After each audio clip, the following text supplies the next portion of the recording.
In the video game industry, in any media industry for that matter, hype is pretty much unavoidable, but it can also be a very dangerous thing, because while some games can live up to all the hype surrounding them, based on how they're looking prior to launch or who's making them or even what series they belong to, others will fall flat in their attempts to do the same. There have been quite a few of the latter in this generation, and in this feature we're going to be taking a look at 15 of these. Do note that you might find a few titles mentioned here that actually managed to turn things around eventually, thanks to great post-launch support, but for this feature, we're looking only at the state of those games at launch. Fallout 76. What a colossal screw-up this was on Bethesda's part. Let's just ignore all the things that went around the game and focus on just the game itself, because even that was bad enough to leave a terrible stain on Bethesda's reputation. Fallout 76 was a broken mess of a game at launch that was lacking in any kind of a soul or identity, and it felt like a hastily put together cash grab that failed to understand what Fallout was all about. Bethesda are making efforts to turn the tide, and they've got some new things planned for this game in the coming months. Let's just see how that pans out. Mass Effect Andromeda.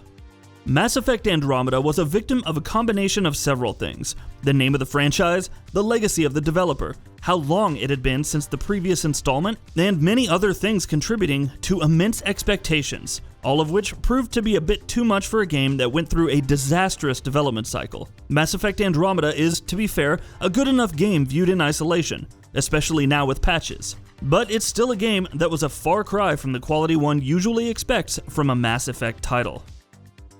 No Man's Sky. No Man's Sky held the promise of an infinitely explorable universe crammed with beautiful and mysterious sights to see, but we all know how its launch panned out. Lacking in many features that had been promised and failing to implement others satisfactorily, No Man's Sky and developers Hello Games fell victim to vitriolic backlash in what has to be one of the most highly publicized substandard launches in years. Thankfully, Hello Games quietly kept plugging away at the game, adding improvements and changes to it after its release, with No Man's Sky now being at a point where it is much closer to its initial promise. Tony Hawk's Pro Skater 5.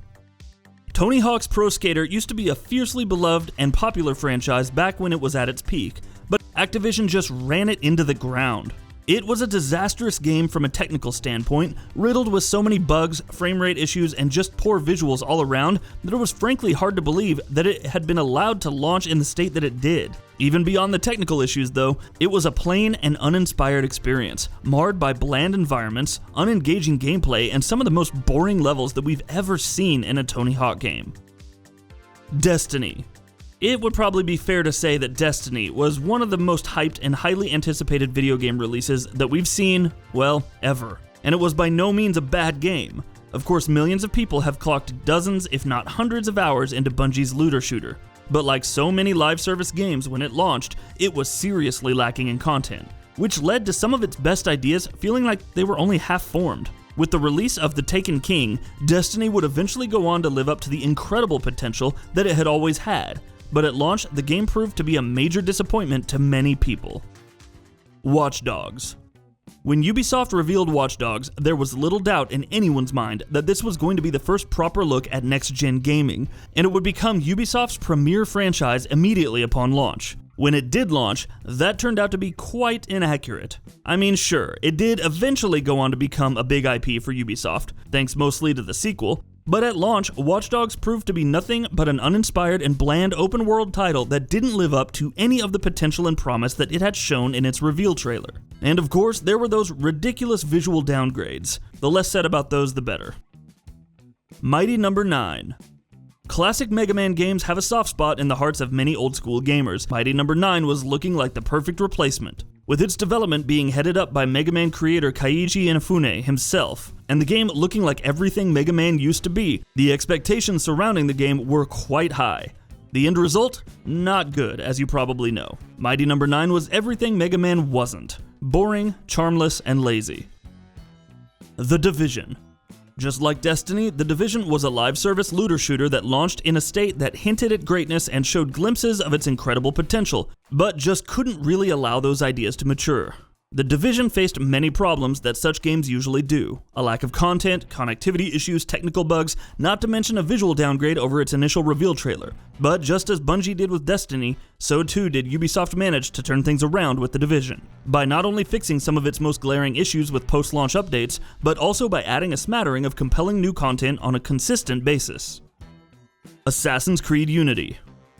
Yeah, another Ubisoft game. They were stumbling quite a bit in the early years of this generation, and Assassin's Creed Unity was probably their most high-profile stumble. As the first major next-generation Assassin's Creed title, there was surely a lot of hype surrounding Unity, but we all know how that turned out. It was let down by a bevy of technical issues, while by that time the typical Assassin's Creed formula was also starting to wear people down, to the extent that to this day, Unity is considered by many the black sheep of the mainline Assassin's Creed games. Star Wars Battlefront 2.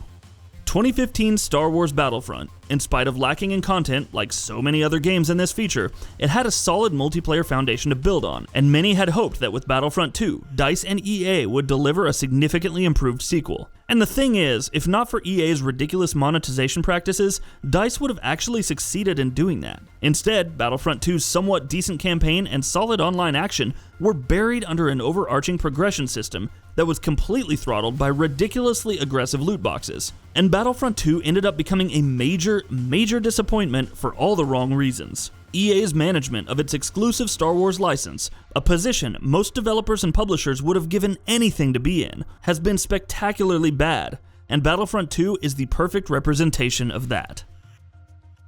Anthem. There were many who believed that Mass Effect Andromeda was rock bottom for BioWare. Boy, were we wrong. After over 6 years in development and years of hype, BioWare's first crack at the looter-shooter genre came out in February of this year, and it ended up disappointing more than just a few people. As is the case with so many live service games, Anthem launched with a clear lack of meaningful content, while baffling design decisions, a crisis of identity, and some extremely annoying technical issues made for a sorely disappointing game. There's potential in Anthem, and BioWare has a lot of stuff planned for it in the months ahead, so let's hope they manage to turn things around the way games like Destiny, The Division, and No Man's Sky managed to do. Crackdown 3. It's baffling to look at Crackdown 3 with the knowledge that this is a game that was in development for a prolonged period of time and was delayed on multiple occasions, because what it ultimately is a tired rehash of overused and ancient open-world tropes, held together by the slightest shadow of a poorly presented narrative, all set in a completely lifeless and boring open-world environment. And the power of the cloud? Blowing up buildings and wrecking zone can be fun, sure, but I'm not sure it's worth all the delays. Quantum Break.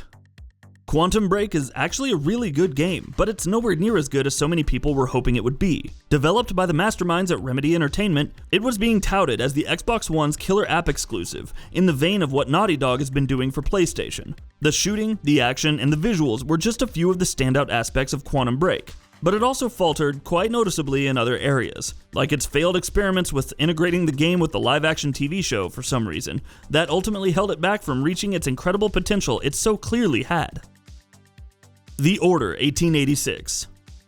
For many, The Order 1886 was their first look at the next generation of gaming, being touted as one of the PS4's earliest major exclusives. With its fascinating setting and its unique aesthetic, not to mention the fact that it was being developed by the solid duo of Ready at Dawn and Sony Santa Monica, it was looking pretty much like a surefire success. But while the aesthetic was excellent and the visuals were stunning, and it turned out to deliver a great story, the game itself was ultimately a bit of a disappointment, owing among other things to its short length and its unoriginal shooting mechanics, which seemed to be at odds with its excess of imagination in other areas. Jump Force. A Shonen Jump crossover fighting game. What could go wrong? When Jump Force was announced back at E3 2018, there was no shortage of fanfare surrounding it. Bringing all these popular properties in the world together to essentially deliver the Smash Bros of anime and manga? That sounds like a winning formula, right? Well, what it turned out to be was a waste of potential and poor execution of what was an excellent idea on paper. And that wraps it up. If you like what we're doing, please consider subscribing to our channel. We upload new videos daily. Also, don't forget to switch on the bell notification icon, that way you don't miss out on any of our videos.